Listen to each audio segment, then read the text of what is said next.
hardest genres on the console to sort of crack has been strategy games.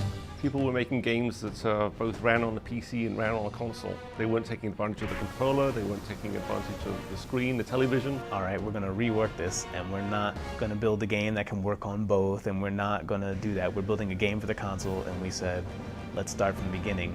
We took it up to Microsoft and talked with them, and really I think came to the mutual conclusion that the right thing for this game was to marry our gameplay with a universe that people understood already. When we were told that Halo was available, we had to learn a lot more about the Halo universe. Who doesn't want to work with the Halo franchise?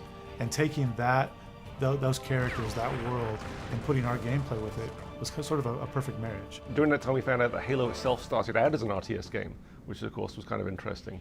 I want to feel in every game like I can invest myself in that world somehow.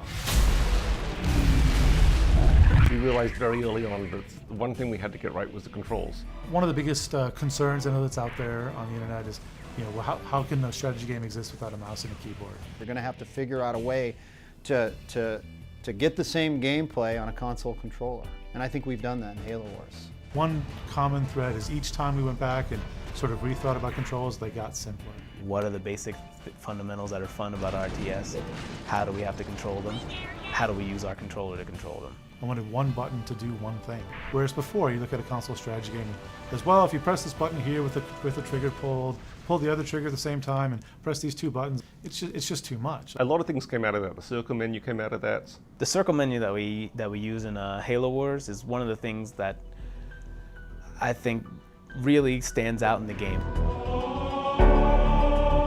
It uses what we call the rule of 8. If you click on a building, you see the circle menu pop up, and there's 8 choices there that you can pick from. And being, the 12 o'clock versus the 3 o'clock, and the, sort of in between the 1 and 2, and all the way around. It was really simple to press A, push the left stick, and press A again. You could do things just as fast as you could on a PC. After you start to play, you'll realize that your thumbs just do the right thing.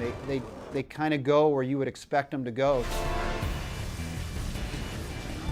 I think when you have the previous Halo games out there, and you've got such a huge fan base of Halo fans anxious to see what you do next, it's such a huge bar for you to have to meet and their expectations and exceed their expectations. Patience is not infinite. We have to live up to the Halo franchise and the expectations people have.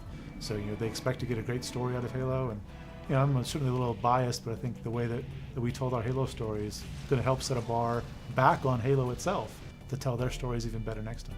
These guys just don't know when to quit.